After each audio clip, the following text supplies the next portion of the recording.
Hello and welcome to the Architects of Destiny podcast, where we bring together conscious leaders, spiritual teachers, entrepreneurs and creators whose mission is to be waymakers for the new earth.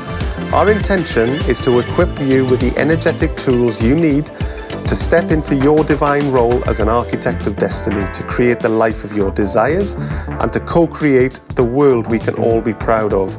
In each episode, we and our guests will share wisdom and experience as well as practical tools you can use to expand your awareness and accelerate your spiritual growth.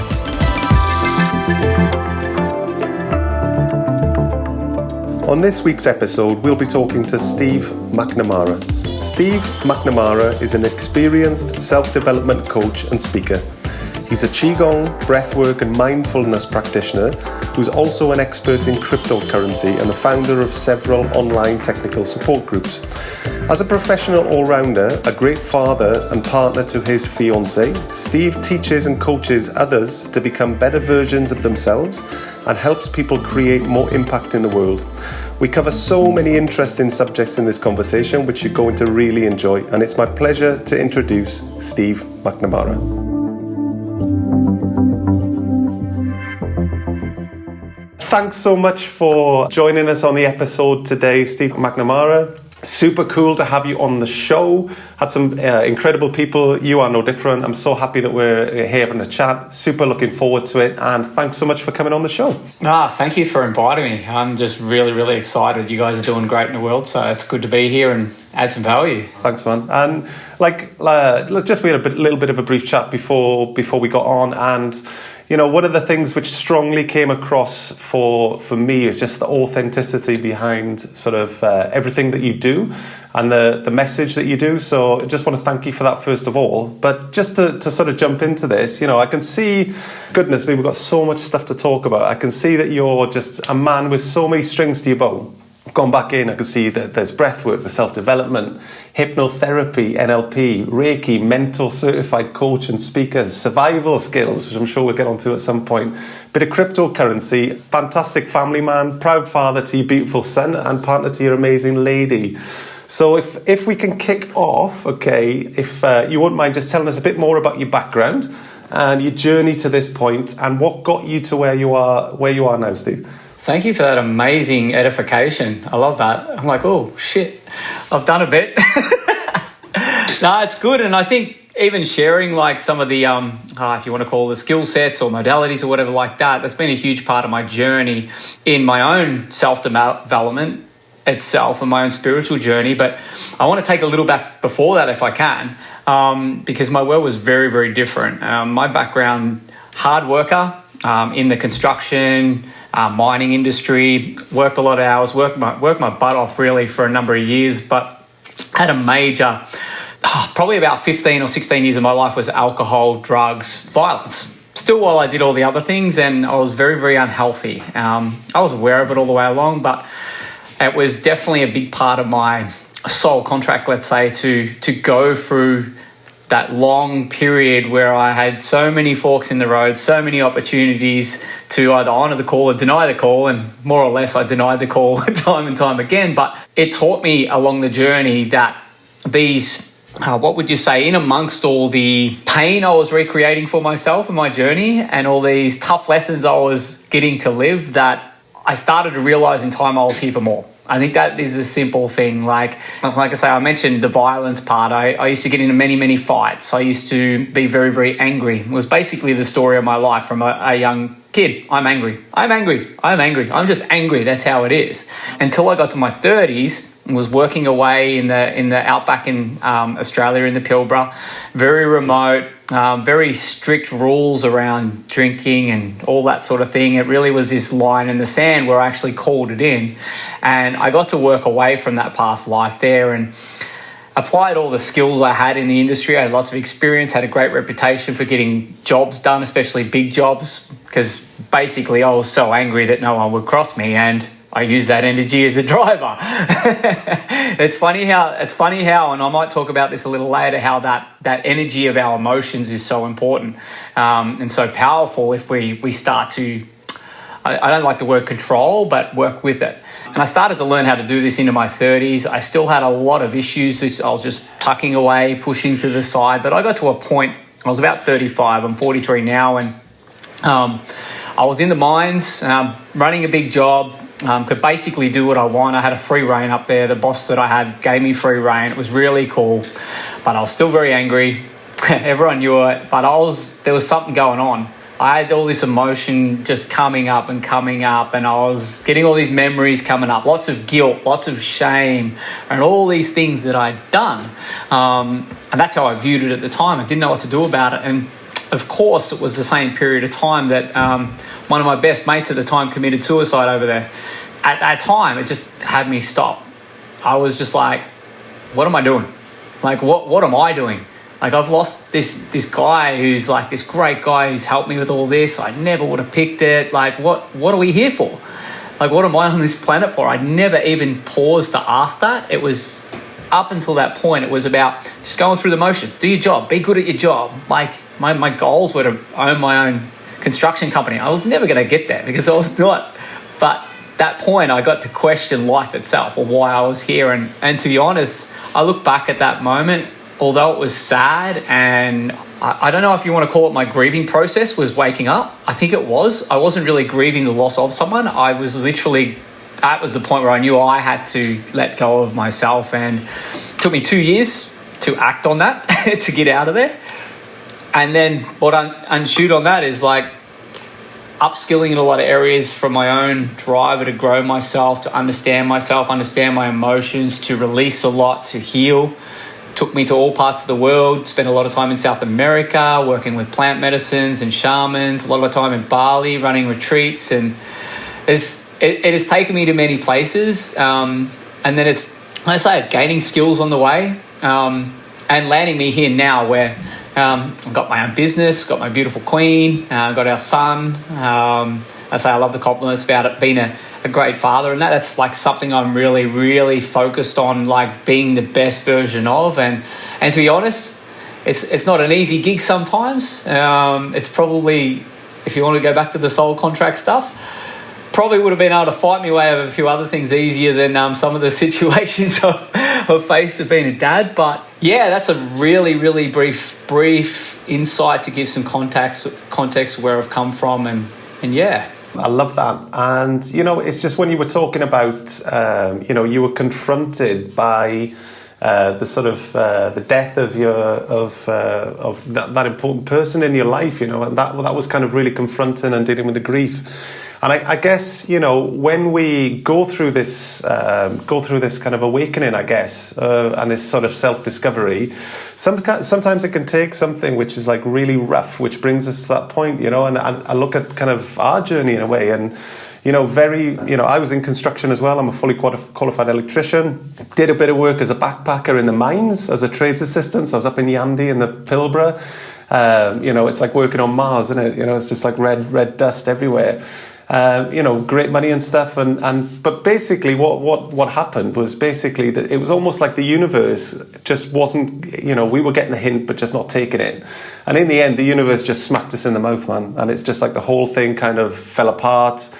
Despair, really, really confronting stuff, which actually made us kind of actually start to do the inner work, which it sounds like, okay, maybe the circumstances are a bit different, but maybe that situation, which was a bit confronting, you started to look inwards then and started to work through a lot of the stuff. And, one of the things which is super interesting is like, working with different people, as you work with different people as mentor coach, you'll know that many of us as humans, we're just walking wounded, right? We're just literally just full of these traumas. And it's only... And it's like, again, you've kind of morphed into now, and you mentor, you coach people. I just wonder if you could speak a little bit about that, and, the kinds of people you help, the sort of work that you do, and sort of the different areas that you operate in, if that'd be okay. Yeah, absolutely. Absolutely. Well, first and foremost, when I got into coaching, I didn't go out of my way to get into coaching. I literally saw a mate doing a retreat, had no idea about personal growth or coaching. He was doing a retreat in Bali where he climbed a volcano, and I said, that looks pretty cool. While I was sitting lonely in my apartment I was renovating in far north Queensland, like in this state where I just had so much emotion, I was lost. And it was like in this moment I saw that. I'm like, oh, I just want to do what he did. And what ensued after that, I literally went to a retreat. I'm like, this is amazing. This is awesome. I'm releasing all this stuff of like, this is what healing is. I'm like, oh, I had a coach. Then I'm like, all right, I'm going to employ a coach. The first thing my coach did, he goes, all right, you're going to be a coach. But I'd grown. It was a 6-month window. I'd grown so much, and I found something that I was missing there straight away. It was actually, here's something I can help people with. Like I've always wanted to help people, no matter how angry I was, say on the work side, how much driven I was, or that sort of dictator on the work side. Do what I say, do what I do that. Yeah. Whatever that. In that, I was still helping people. I was always on the ground helping people and all that, but it wasn't as fulfilling as what I found when I got this like this feeling of like, oh, I can coach people. At the start of that journey, it was men's work because I was a man. I went to a hardcore program. It was the kick in the ass I needed at the time. And that was my style. I'm like, oh, shit, wait, I can actually make this work already with what skills or I have, but then also, of course, grow, learn some more. So that's always been a passion of mine, is helping men with their stuff. And it's been interesting looking at my journey, if you want to put it in the coaching window. I don't really identify with the word coach either. I don't know what it is, because it's like, I actually put some content out today. I'm an expert in helping people from A to B. But what comes in the middle of that is where all my tools have come in. So on my own healing journey, when I went into the NLP work and the clinical hypnotherapy, when I went into the retreats and the healing or Reiki and this breath work, which has become an absolute passion of mine, these tools have plugged into my own coaching evolution, you could say. So it's literally when someone comes to me, it's like, okay, cool. You want to be there, get clear on there.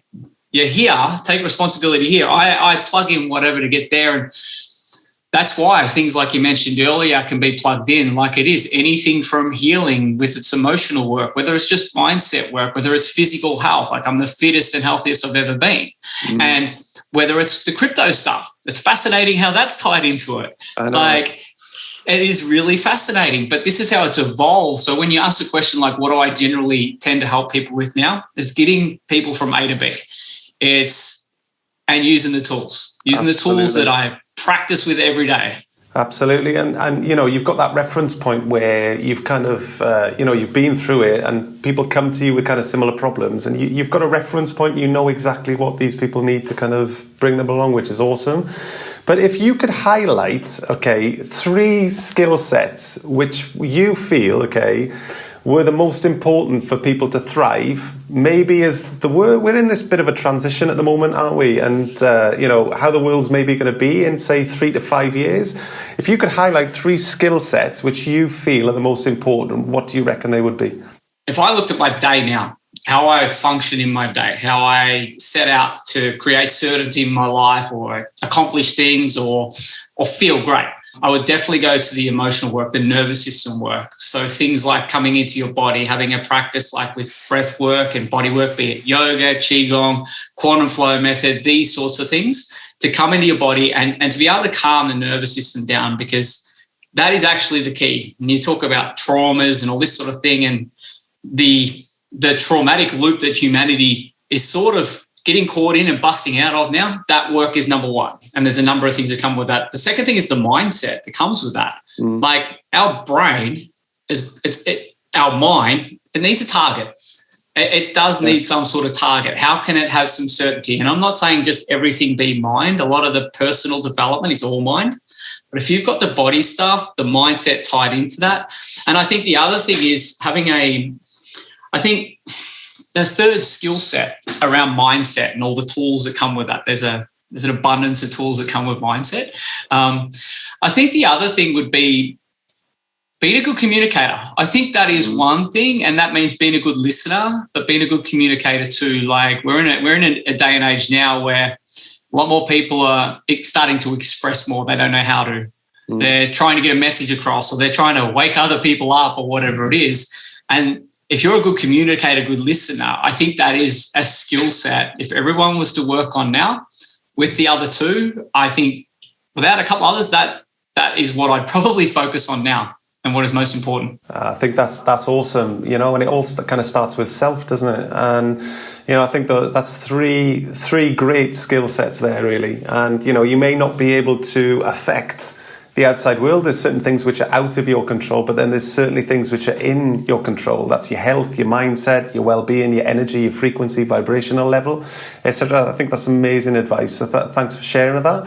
So just shifting tack slightly, okay, so there's lots of energetically intense things, okay, without going off, because we could go down the rabbit hole with this. So without sort of speaking into that, but just generally, there's lots of intense things happening on the planet at the moment. How are you navigating life? So consciously, energetically, emotionally, intentionally. So what, anything you can share around that? How are you kind of navigating things at the moment, Steve? I think that first and foremost, and it ties into the three things I've mentioned there, they're the things that I feel are the most important to work on. And the result of them is your vibration and frequency. Like that can be a positive side effect, let's say, and how you hold yourself and who you believe you are. I feel starting your day, ending your day, if you want to put it into the time which everyone is functioning by mostly, I think if you can have a practice and a ritual that sort of sets you up for your day, and I'm not talking about just to-do lists and this sort of thing. I mean, everything that combines like coming into your body, feeling, setting intention, writing some stuff down, like, have the to-do list, but it's intention. It's like during your day, when you've got that start to your day where you're connected to you or connected to your heart, where we've been faced with so many different situations on a day-to-day basis now that we're not prepared for, so to say. But if we prepare ourselves how we start the day, then we're solid, we're in our center, we're grounded. If anything comes to us, like, okay, cool, having the mindset that, I've attracted this in. This situation's here for me because I'm ready to go through it, be it a testing one or be it like a celebratory one, be it like, this is a huge win. Shit, am I ready? Do I deserve this? And I think, again, it comes into how the communication part, when you mentioned that's how you're communicating to yourself across the day. It's key. It's like these little clues you get about how you've been unconscious or you've been conscious. Are you just being banged about for your day and you're talking to yourself going, stuff this, stuff that? Or is it like you're going, okay, cool, this is what I'm presented with. Okay, this is it here, let's go. And again, I think to bookend the day, I think that's probably one of the biggest things that I find, especially with clients and myself. Generally, my fiance, Qi, and I will have a little unpack ourselves and this sort of stuff, which not only helps in the relationship, but like it just helps us like not carry anything to bed, whether it's certain questions or gratitudes. But I know with clients, it's been one of the biggest things that I find most of them, when they get to the end of the day, it's either TV on or unplugged from their work or, oh my God, I've held this shit for a week from my missus or my husband, and there's no unpack. So what happens when they start the day? They got all this energy that's taking up space. So I could take this on many tangents, but they're like the simplified things I feel to help navigate. From speaking sort of personally, I find routine really, really helps. And, I will personally set the alarm at like 6 o'clock every morning and I go to the gym. That's the first thing. Aside from having a cup of coffee before I go, I'll go to the gym and I try and go between sort of 4 and 5 times a week. And that's sort of like a non-negotiable, boundaries up. I'm investing in myself, in my health. And it's good for my mental health as well as my physical health. So, and I feel like I've accomplished something at the beginning of the day. Yes, I've had a workout in. And then I try and segment my day then into, in the morning is my best energy. So I'm going to do my creative stuff. And then if I've got sort of more administration, just uploading videos or doing other things like that, I try and just pay attention to myself, be a bit self-aware and actually kind of try and play to my strengths in the daytime. And I feel that structure and routine, I feel it's good. I feel it's good for mental health. What are your thoughts around sort of routine and setting that kind of thing up? I love the word ritual because a ritual is a routine with intention. It's powerful, isn't it? Even having that, it's got the magical feel to it, like a ritual. And a lot of people are like, it can bring some woo-woo stuff, which I know we're both like aligned to, but at the same time, it's like, okay, this is a ritualistic thing. Like humans are, when we are in our element and grounded, we are ritualistic. That's how we are look at how we pay devotion or we make offerings. It's ritualistic. It's ritual. So if we've got our own rituals, with intention, we've already got some bases covered. And I love what you say about how you go about your day in the morning. As men, and I've learned a lot from Qi with her education and teaching around women around their cycles and everything like that. As men, we have a cycle too. It's not once a month, but it's each day. Yeah. And in the morning, it's when the testosterone's up the most. It's when we've got our energy, our creative juices flowing. So if we can set our routines or be routine about that and have that as a ritual going on and forth, that's how we become more effective, efficient, if you will, be that. Man biology, let's call it. Like getting shit done is it's in our biology. Like there's our target, get it done. So if we're effective at doing that earlier in the day and we feel good, like I say, training at the gym, for me, apart from a tweak in the calf at the moment, going for a run, cardio 5 days a week for me is a non-negotiable. Awesome. Breath work every day for me is a non-negotiable in the morning. And it sets you up for the day. And then you can plug in the other things, ticked off a couple of things. And it's like, then I can do some logical stuff later. Maybe I can read a book or do some techie stuff or whatever you got going on. Maybe I can unplug for the afternoon and hang out with the missus, or that's how you do it when you're doing it routinely. That's what it opens up for. Yeah, awesome. And again, I think a part of that, because I kind of get that this links back into sort of mental health, I guess, as well. And, people kind of managing that because, there's a lot of, when we look at a collective energy body within a country, and a collective energy body kind of exists because it's everybody's collective belief systems and the energy which people are pumping out. And there's a lot of uncertainty going around at the moment. And, there's people are afraid and people perhaps aren't sort of speaking into it and releasing a lot of stuff inside. And people are kind of, a bit, they're just trying to compartmentalize everything that's going on, and things are uncertain. But certain things like mainstream media, for instance, like I turned off. I used to consume that like a good one, honestly. And we went up to Broome just a few weeks ago. We spent 7 weeks in Broome, beautiful place, like amazing. Oh, it was lovely. It was lovely. But just a tip: don't go in season, man. Oh my God, just literally queues for everything. Beautiful place, man. Yeah, just sunsets with the camels and stuff on Cable Beach. It's just a gorgeous part of the world. But one thing that was super interesting, like we lived on a caravan park, and we didn't make any plans. We just winged it. We just went up there, and I had no idea until we got there. Looking back with hindsight, okay, maybe we should have booked somewhere, but it all worked out. They kind of shuffled us around in the caravan park and stuff, set the rooftop tent up, the gazebo, made a little office and stuff, and it was really cool. But what was kind of super interesting is a lot of retirees were coming up there at that point, and they've all got TVs in the caravans, and it's literally home from home, right? So they've got their barbecue, the kitchens, they kind of, it's literally like their living room on. Yeah, their living room on wheels, right? And some of the setups are just mind-blowing. I'm just like, we met some amazing people. But one of the things collectively I noticed, every night, 6 p.m., you can hear the same channel going off on the same thing where it's just fear, and programming. And it's just, I guess it's, things like mainstream media. We turned that off. I must be 18 to 19 months ago since I watched that. And I keep abreast of what's going on because I kind of do it on my own terms rather than being, here's the perception that we're selling you. This is now what we want you to feel. But, it's just kind of, I wonder if you could talk about maybe unplugging from that and kind of creating your perceptions on your own terms rather than what is being pumped down people's neck and sort of disconnecting from this collective anxiety body or energy body, if you will. I'll do my best to not to take this on tangents. I think this ties into it. To what I was sharing the other day about the trauma loop that there's a moment, the negative newsfeed trauma loop that we're in, and where we're drawn into it vibrationally, we're attracted into it, and whatever traumas we've got in our own body. It doesn't have to be anything to do with what's going on the news. It's just that the frequency that we're feeling, and it can be a tough gig to break out from it. I feel it's really interesting. If I go back, I feel I woke up to what was going on long ago. It started with UFO stuff. Like I didn't even realize where it was going. Yeah. But this was in my 20s. I was not connected to my body then. I was definitely disconnected from so much, but I was aware of that stuff. So some of the government stuff, some of this sort of thing, the bankers, all that, I was like a little bit into it. Yeah. But when I really started asking questions in my mid-30s, it's almost like all this penny drop. And I chose then.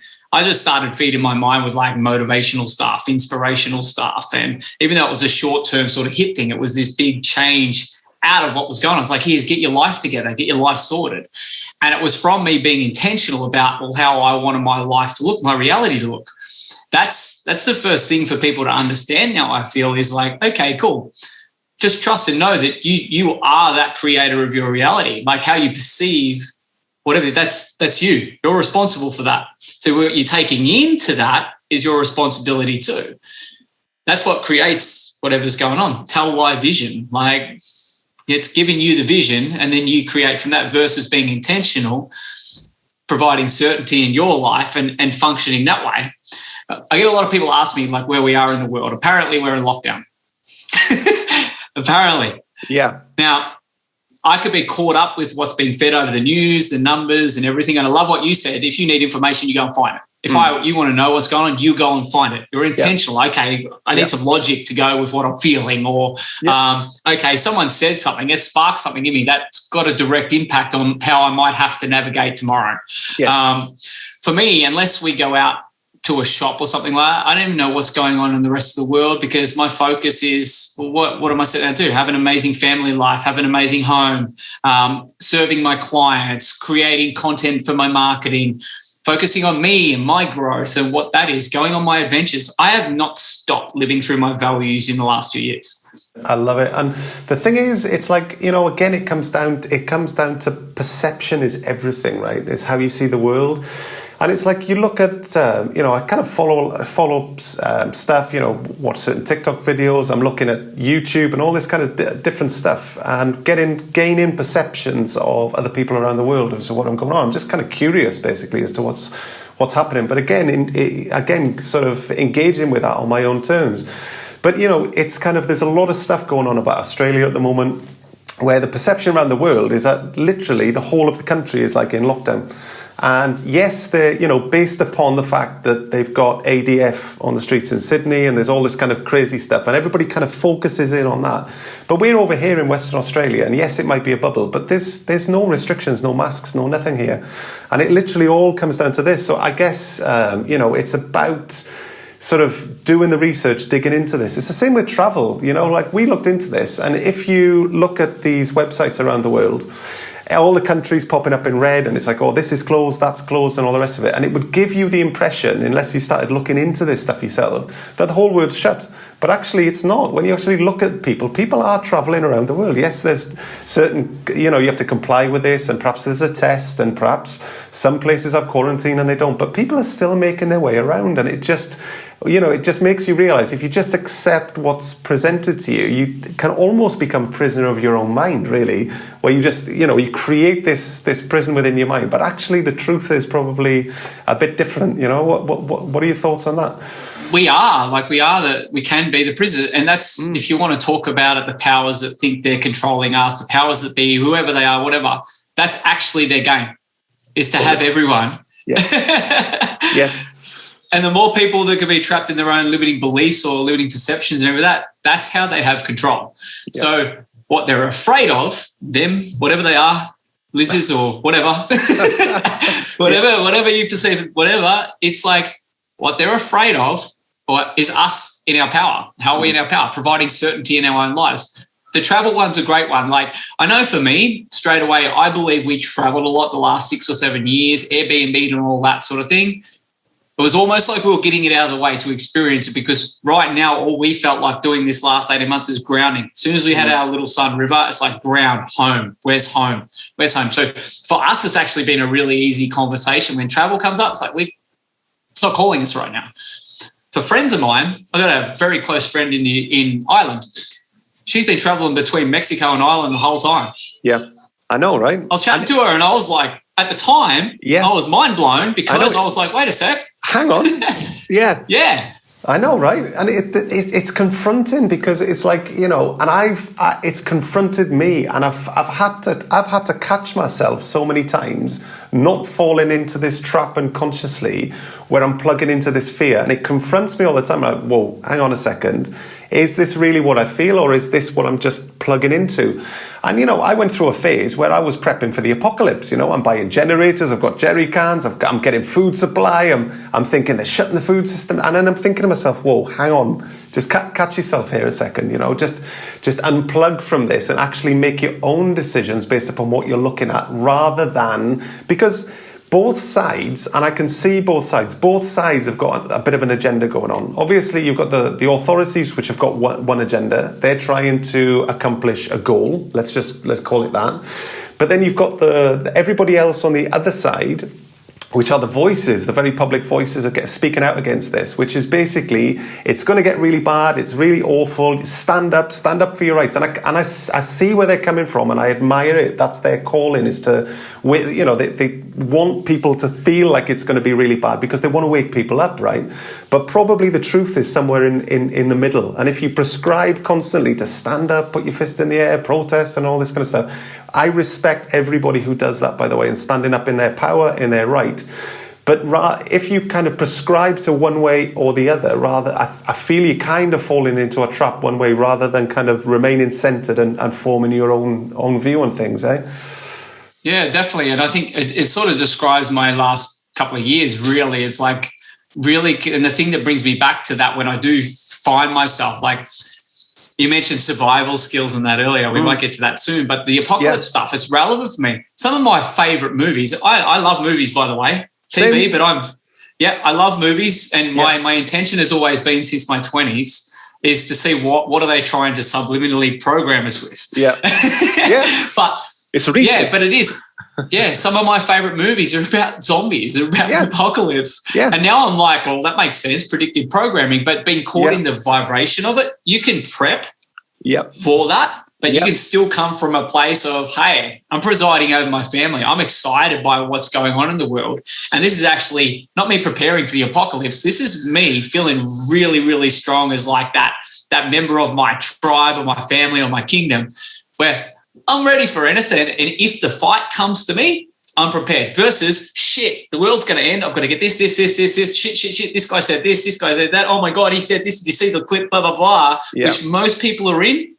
It's the same action, but it's in with totally different intent, totally different vibe. It's super dense. It's super fearful. Yes. Your whole vibrational state just naturally becomes quite anxious. That's the thing when we plug into this kind of thing. So I mean, we'll touch on the survival stuff in a second, because I love all that stuff, and I've seen, honestly, mate, I've seen you on social media doing some really cool stuff with your beautiful son. You're teaching him to build things. You got the whole bow and arrow thing going on. I'd love to talk about. I love that, man. Honestly, literally, it's literally stepping into your power.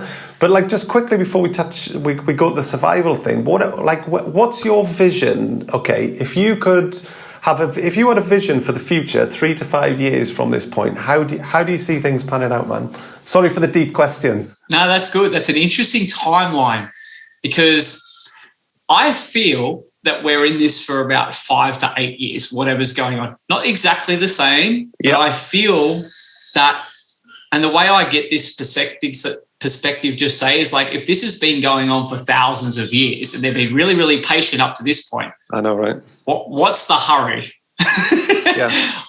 I've got an answer for that, which might be truthful or not, but if I'm okay for this to pan out 5, 8, 10 years, and my mission and purpose on this planet is to not only heal from my shit, family stuff and all that, but to be that example to create this world for my son and the next generation and generations become. I'm actually cool to build the foundation for that over the next 5 to 8 to 10 years. Brings in Agenda 2030. It brings in all these timelines that have been created and set, which no one's hiding behind. But apparently, Steve, you're going to own nothing. According to the WEF, you're going to own nothing and be happy, mate. And be happy. How about we own everything, you own nothing, and you be happy? How about that, Do you know what I feel with this? Yeah, it is crazy, and something I've really been diving into, and I'll definitely be talking more about it when it comes to the ownership of things and like the sovereignty conversation and all that. Without taking it down a rabbit hole, I love the original people of this land. They don't own any land. They don't own anything. They're custodians. They're here. And I think when it comes to property or things we have, material things, I love material things, by the way. I'm definitely I like cool shit. And I encourage everyone to go out and get what they love and Absolutely. all these things. But when it comes to that great reset agenda, own nothing and be happy, the way they're pitching that is to people who actually probably deep down in their heart understand or have this knowing that I haven't connected with it. Hey, yeah, we're just custodians. We're on planet Earth. It's a gift. We get here to experience this. It's a physical experience. But they're caught up in that narrative, that agenda. That's why it's a lot of good people. I don't know if you want to call them leftists or liberals or whatever you want to call it without going political. They're caught up in it because they say, oh, own nothing and everything. That's a great idea. Who owns it by? This episode is brought to you by the Quantum Club. The Quantum Club is a membership program designed to help you develop your spiritual abilities, such as connecting to your galactic soul family as guides, speaking light languages, channeling, transmitting and receiving light technology.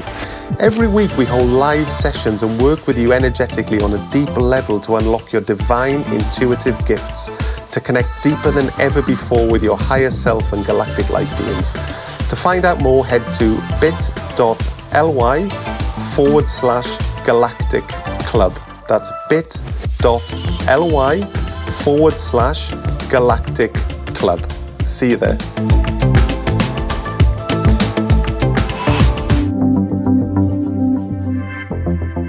Exactly, but without getting into politics, it's all sort of left wing, right wing, same bird, isn't it? It's all part of the same thing. It's a big theatre, isn't it? But it's like in relation. So let's just touch on. I'm looking forward to chatting about this survival skills, man. Honestly, I saw you with your bow and arrow. I was like, wow, man, seriously, it looks amazing. I mean, I know you know how to hunt and fish. I can see you passing on those skills to your son, which is just an amazing, amazing thing that you're doing, which is fantastic. But these are sort of skills that have been lost over the generations. We got used to convenience, didn't we? So all of a sudden supermarkets came in and we forgot how to grow our own vegetables. What's going on there? It's convenience just got us, didn't it? Yeah, and it's interesting how, and I've talked about this a bit, and it's interesting how growing up, I learned a lot of lessons from my dad, and a lot of them weren't great. They weren't. And a lot of it, but I didn't realise I picked up a lot of great skills. I was going camping and fishing with him when I was like a baby. I remember him tying around my shitty clothes after I shit my pants when I was about 3 behind the boat and then going fishing. I actually remember that when I was like 3 or 4. I got pictures of holding fish when I was 4. I caught it myself. These sorts of things, he used to take me away, and it was his way of unplugging from his stressful life and getting away from the hustle and bustle and strains in work, relationship, all that sort of stuff. But for me, it was like this experience of just going into nature.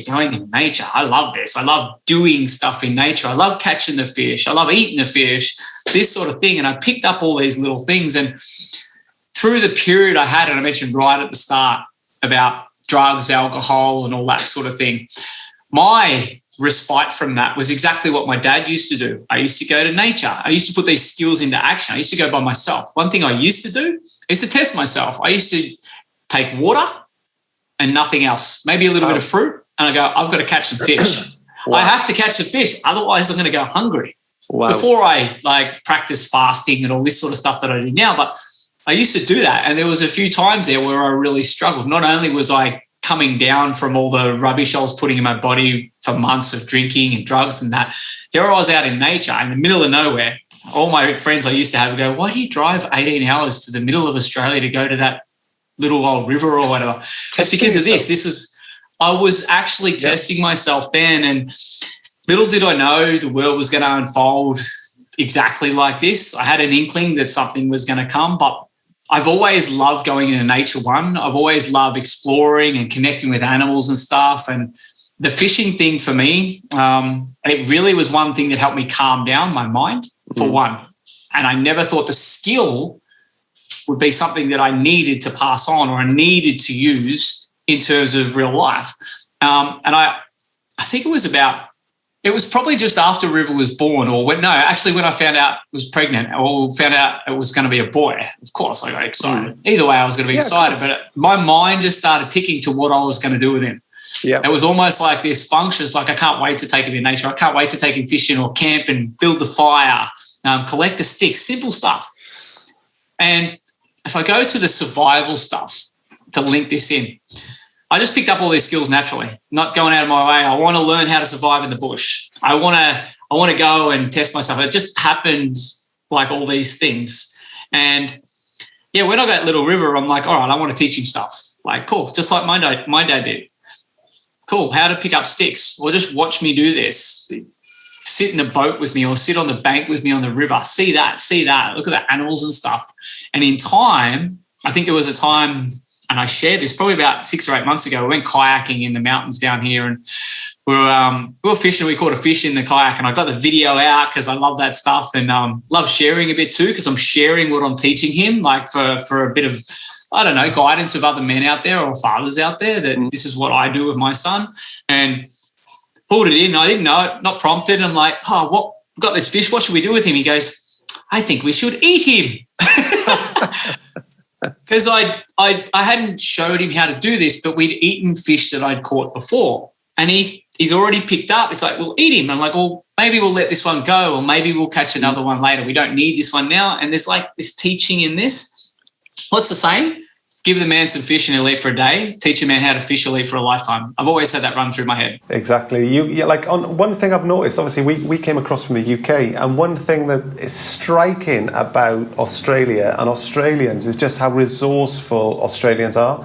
Like, honestly, can fix, can hunt, can fish, can start fire. And I think perhaps for the benefit of people who may be from other parts of the world, when you talk about the bush, until you actually get here and see how vast the bush is, literally no phone signal, no running water. It's kind of, I think, and, you know, the history of the country and stuff, I think sort of, you know, it's skills that are just passed down through the generation here, you know. It's like how to fix things, how to feed yourself, how to create a fire, all this kind of stuff. And the camping setups, oh my goodness me. Like, you know, I came over here camping on another level. So all of a sudden, I'd never seen a rooftop tent before I came here. People have got UHF radio systems. They've got solar panels, deep cycle batteries, inverters. And I'm just like, mind blown.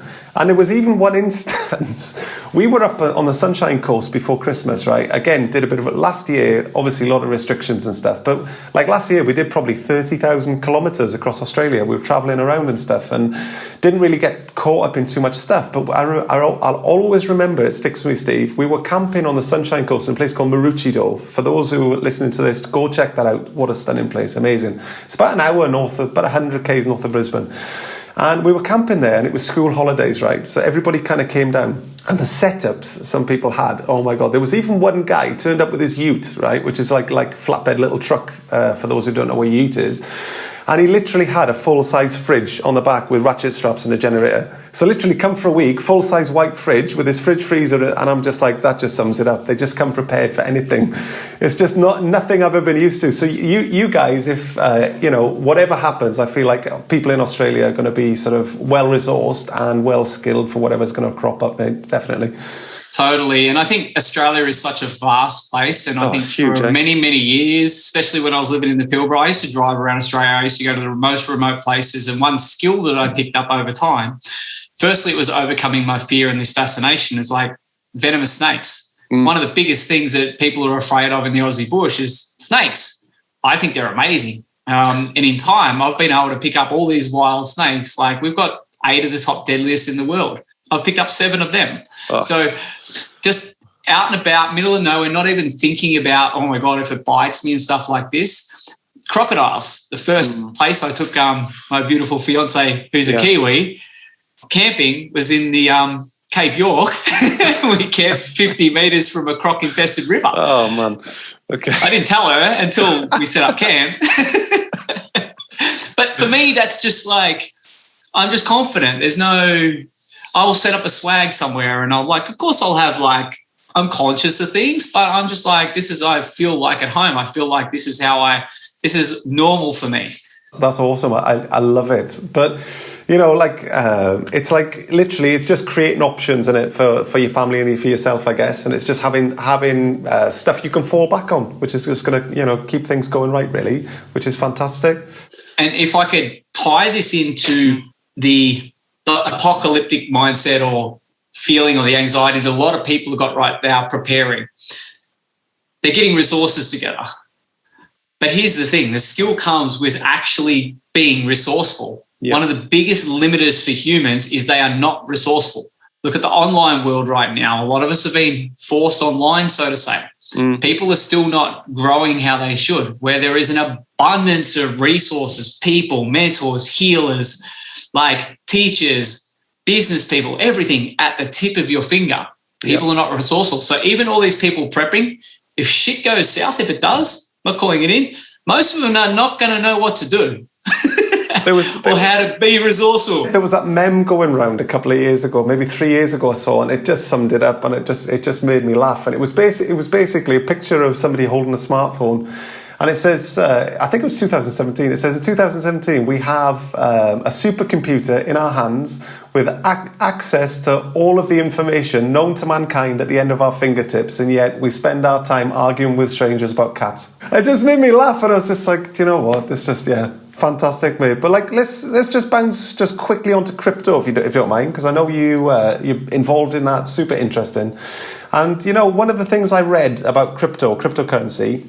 And again, happy to be corrected, mate, if you've heard anything different. But one of the articles I read is that, this is such early days for this. And, currently 4% of the global population are involved in crypto at this stage. 4%, and that includes the institutions that are now getting involved. So like still super, super early, isn't it, when you look at this kind of developing market?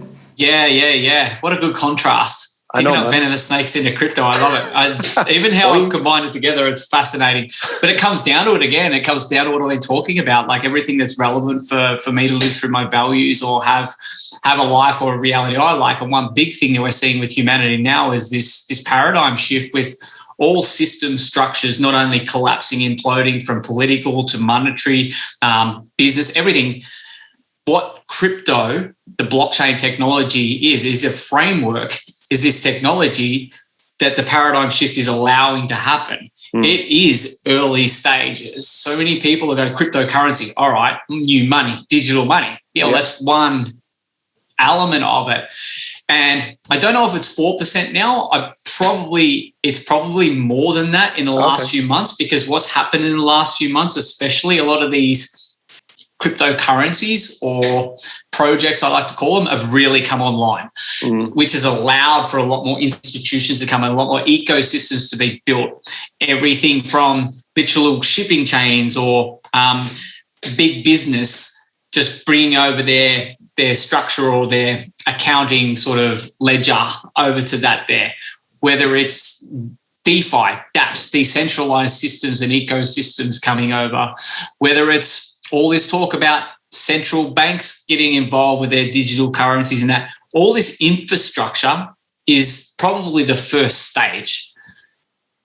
The next stage, and I shared something in my channel this morning about this, is the tokenization of assets.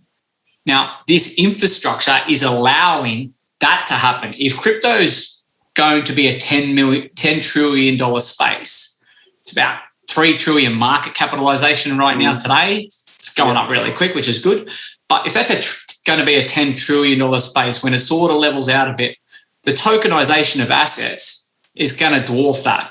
Yeah. Because it's stocks, shares, property. Yeah. Like NFTs are already happening, non-fungible tokens like artwork and all these things, which are crazily overpriced. Yeah. But that's what this is allowing for, like the gaming space, the virtual reality space. We are at the start of this. It's such early days. But the thing is, one thing's for sure, when you start to become aware of things like the fractional reserve banking system and the gold standard and basically this monopoly money which is just printed now, that is literally going to come to an end. It can't survive with the amount of debt. There's not enough money circulating in the system to repay the interest on the debt that was borrowed in the first place, right? And this is definitely the way it's going. I think that this system of blockchain was created because they predicted that the whole fiat system was going to go away at some point. I mean, I've read another interesting thing, which is the only thing holding up the US dollar at the moment is the continual printing from the Fed. And the Fed even stopped publishing data on how much it's printing. That's how oversupplied the financial system is. So I think it's literally just a matter of time.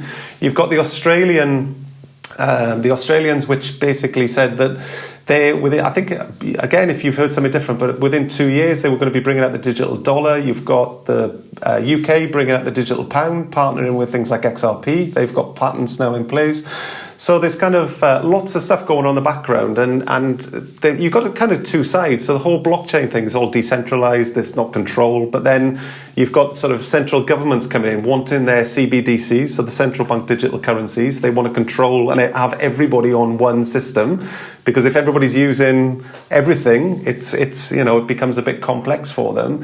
So it's definitely going to be interesting to see how the two pan out, you know. So it's DeFi versus, I guess, CeFi or centralized finance, and what's going to come out really on top. And I guess there's a bit of a power struggle, I feel, at the moment, where chess pieces are being moved, kind of thing. I feel it's a complex space, even going into CeFi and DeFi.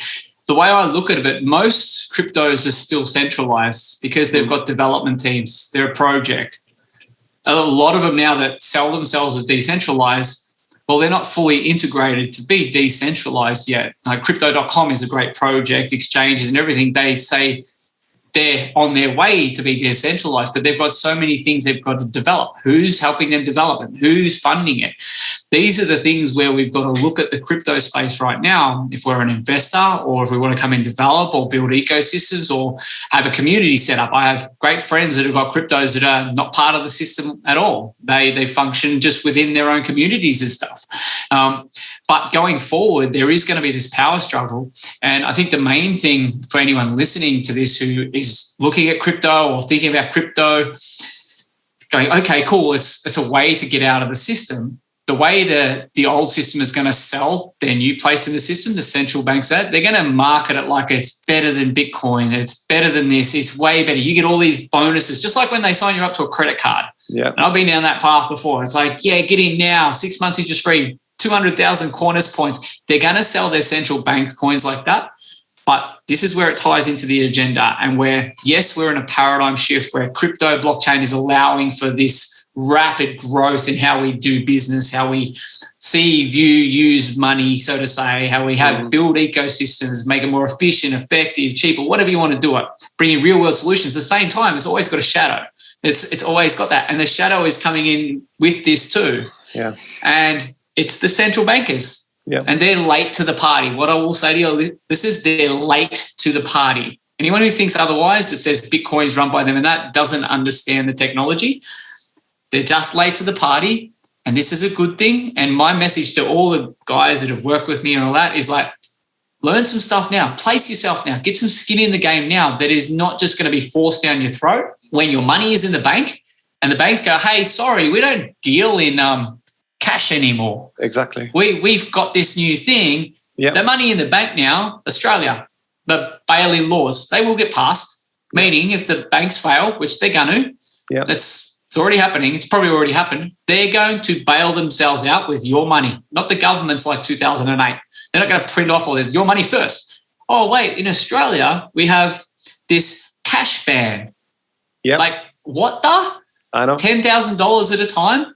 Otherwise, you've got to explain why you're spending $10,000 that you've worked for of your own money to the government. What? That is already in the bill that got passed to come down to $2,000. Oh, my goodness. What happens? It's scary, isn't it? But I think this is where it's only scary if you don't be proactive. It's seeing the bigger picture as well in it. You know, when you compare, you look at the amount of quantitative easing which is going on, where literally they're just printing and printing and printing and printing. And then you think, okay, what's going to happen with inflation? Are they going to bring this new system in before we get hyperinflation and you're paying, I don't know, $100 for a potato in Coles or Woolies? You know, it's going to go that way. There's no way it can't with the amount of this just additional currency that they're just propping things up with. And I guess it's how the people pulling the strings, etc., how they transition people onto sort of digital-based currencies as opposed to fiat, and what's going to happen. But certainly sort of real assets. I know hedging against fiat, for instance, and moving between fiat currency and bank account, between things like precious metals, perhaps cryptocurrency, other things, perhaps that property, land, things that actually hold value, as opposed to, you know, like Venezuela or whatever, where literally it's like confetti. It's like just, what is it? It's just like toilet paper, isn't it? It's just not worth anything. I think Venezuela is running on, is it Dash crypto as well? I think it's one of them lower known ones. Yeah, because I had a client whose dad's business actually was massive in Venezuela before everything happened. And really lost a lot of it. And I was talking to her and we were talking about this sort of stuff, how it is now. It's like $1 million is you can buy an orange or something. But they use the digital currency over there already, and it's sort of been like this underground movement sort of thing too. And I think that's why you see a lot of the South American countries going to Bitcoin. Salvador, all of them. And that's why you see a lot of things. And I always remind people why do the mainstream media or the news or whatever it was, which is prevalent, why do they go so hard on Bitcoin? Why do they have all these narratives around Bitcoin? Because they're afraid of it. Yeah. So it's really, really interesting. And I think, again, it ties into everything, like with how we're viewing the world, our perception of the world. How, okay, cool, we are going into this digital age. We see the evidence everywhere, these digital wallets for the V passports. That's how they're going to try and introduce it. Then they're going to have another angle. Then they're going to have another angle. If you're proactive and you see the bigger picture and you're like, I'm going to focus, I'm going to stay in my own lane, I'm going to focus on what I can control. If there's a way where I want to store wealth, grow wealth, build wealth, whatever it is, live an amazing life, whatever that represents, well, I'm in control of that. I'm like, how do I go about my day? What do I focus on? These are going back to the basic tools that we bring into everything. What do I need to know to have that happen? What do I need to do? Absolutely. And, certain countries in South America, super interesting. El Salvador, for instance, I think a few years ago, they abandoned their currency and they were just using US dollars. And what they were facing, which was super interesting, is the fact that they had none of the good stuff, but all of the bad stuff. So basically, they've got all of the inflation of this kind of additional money supply, but none of the extra currency. So their prices were going up. The purchasing power of what they had was becoming less and less with none of the additional supply. So I think they had this social experiment called Bitcoin Beach, which was just super interesting, where they brought that in and they brought in Bitcoin ATMs, and people for the first time didn't have bank accounts, but then suddenly they could start accumulating. People were buying things in Bitcoin, coffees and stuff. That was going up in value. So they were kind of really benefiting. And then they brought it in as kind of legal tender, I think, in El Salvador. But super interesting. I think they're offering residency or citizenship if you've got 3 Bitcoin then. So it's just amazing, eh? It's smart marketing, and that's what we're here.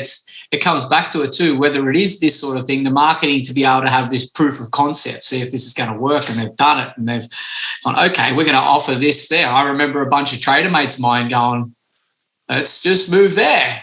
South America's great. The country itself might be a third world country at the moment or something, but this is the sort of solutions that can actually help. One of the biggest problems in the world, people, especially Africa, South America, they don't have access to banking. No. They don't have access to money. They don't have access to it. But most have got access to a phone now. Yep. So I know a cryptocurrency like Cardano, ADA, is going into there. Like, without going too much into that project, there are projects like that get this. They get this. It's like, this is a solution. We can bring this. Not only can we get this to market. And when I'm researching this stuff, that's actually the stuff I look for. That's why I love Bitcoin. Yep. Bitcoin's been at the forefront of this. No matter what people think about it, it's like, it's different. And countries are taking it on. They're trialing it. It's and I think, again, you talk about inflation, like anything coming from governments and that, you never believe the numbers. Inflation is already hyper, I believe. It's pretty bloody close. Like, we're shopping the other day with Qi up the road, and we did a shop. It cost us about $300. Yep. And I'm like, 12 months ago, without coming from this low vibration, like, oh my God, that's expensive. It was like, that would have been like 30% less. Yes. You look at the gas prices, look at the fuel prices at the pumps. You only got to see this stuff day to day. We feel the same. We bought like a big trolley's worth of coals, and it was knocking on $300. I was like, $300 for this? I was just like, oh my God. So you see it in real time, and like I say, it's just in opposite to the official sort of narrative, isn't it, really? Where this ties in, this is the cool thing where my mind's gone, is like, we're sort of being right now, we're sort of being forced in certain elements to actually show, is this alignment? Is shopping at the supermarket in alignment? Growing your veggies, is sourcing fruit from local things. Like for us, we're in an amazing part of the world where we can go for a bike ride down the road, get our eggs, get our fruit, get our veg on the side of the road. Epic. And this is sort of an opportunity for people to take in like this new way of being. If you really want to create this new worth in that, like we're just a shopping center of the highest. If inflation's through the roof, if money's not worth what it was used to, I say, okay, cool, let's go pay some cash down the road. Let's go see a farm and say, hey, I've got a few spare days. Can I help out on the property? This is the sort of stuff that's starting to come back into motion now, if we see it as a positive. And that's where I think a lot of people are at that point. They're seeing all this as a negative. If they can see this as a positive with all these different mechanisms going on, I think that's where I see the world really improving and coming closer together. I think it's inevitable. It's going to happen whether people want to accept it or not. But then it's like I say, there's two ways of looking at it. There's definitely a positive. There's definitely a sort of centralized drawback. I mean, some of the projects that you look at are just amazing, absolutely amazing.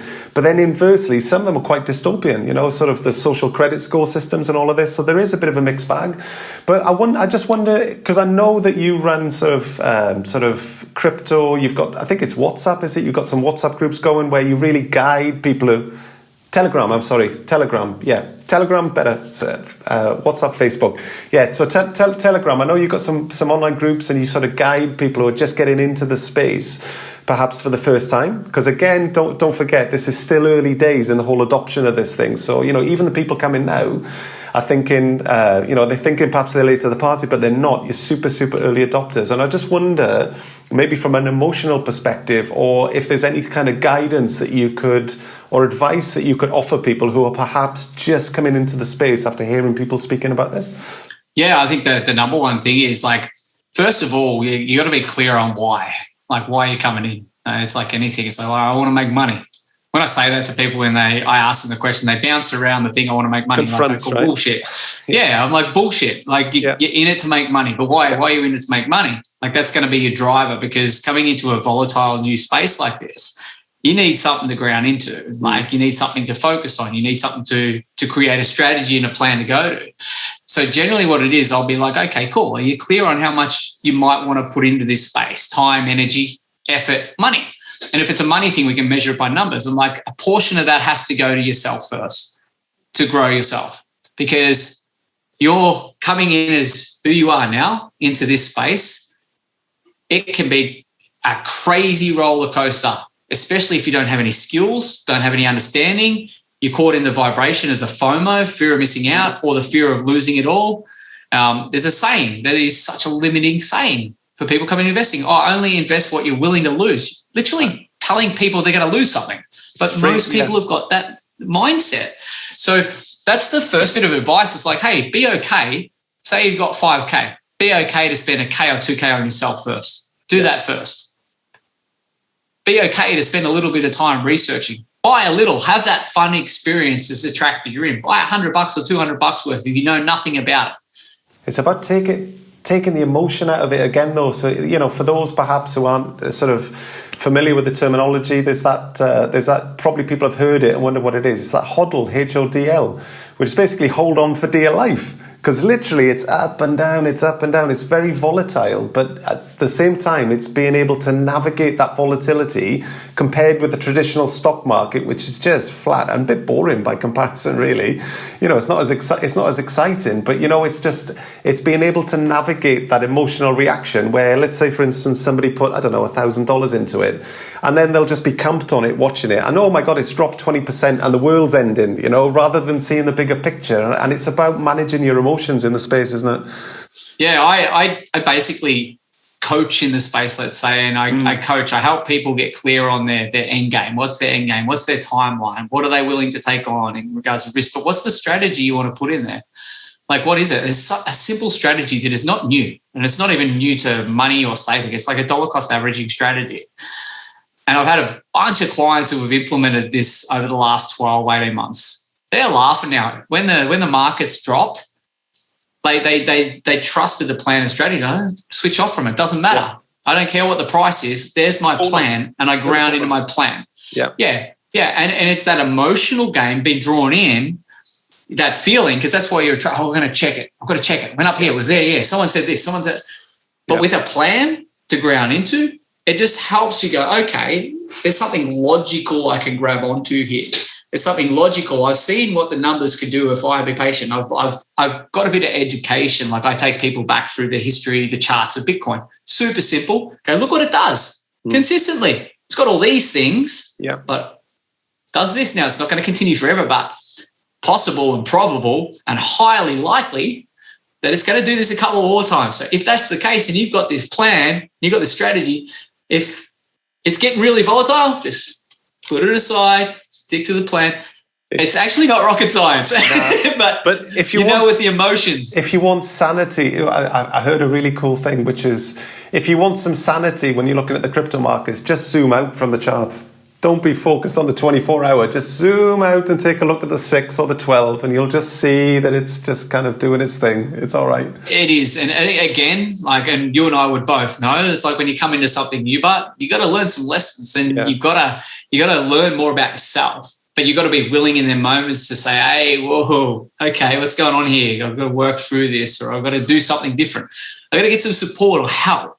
Like, it's a shortcut. Like, that's the way I see it anyway. You're really helping a lot of people, and that's definitely one thing I would highly recommend is that everybody watching this get in touch with Steve and just get on those Telegram groups, because just invaluable, especially if you're looking to get into that space, just an invaluable guy, great energy, totally authentic. Just to sort of round this off, and this is a consistent theme through all of the episodes that we've done, right? And it's basically, I ask the same question at the end to every single guest that we have on. And it's basically, if you could travel back 10 years in a time machine, okay, a little time machine, back 10 years to go and speak to Steve from 10 years ago, and you could only give one piece of advice, mate, okay, literally one, what would you give? What would the piece of advice be that you would give to Steve 10 years ago? The answer part it's already come to me, because that's my answer. It's like, listen to that first voice, listen to your intuition. No matter how crazy, how different, how non-logical. Do you know, I love that. It's always listen to your heart, right? Your heart always knows. And it's like, people I work with, I just say to them, disengage this sometimes, your logical thinking day-to-day mind, and just engage this, pay attention to this, and sometimes what happens, we get that intuition from our heart, it comes through, but then it goes through this and we just kind of filter it, and it scrambles around and it kind of just gets in the way, whereas if we can just literally park that for 1 second and just listen to this, I love that. So, like, where, just for the benefit of everybody watching, where can everybody catch up with you? Like, what platforms, what kind of things are you doing? Where can people get a hold of you, Steve? I think the first and foremost, while I'm still on there, Facebook.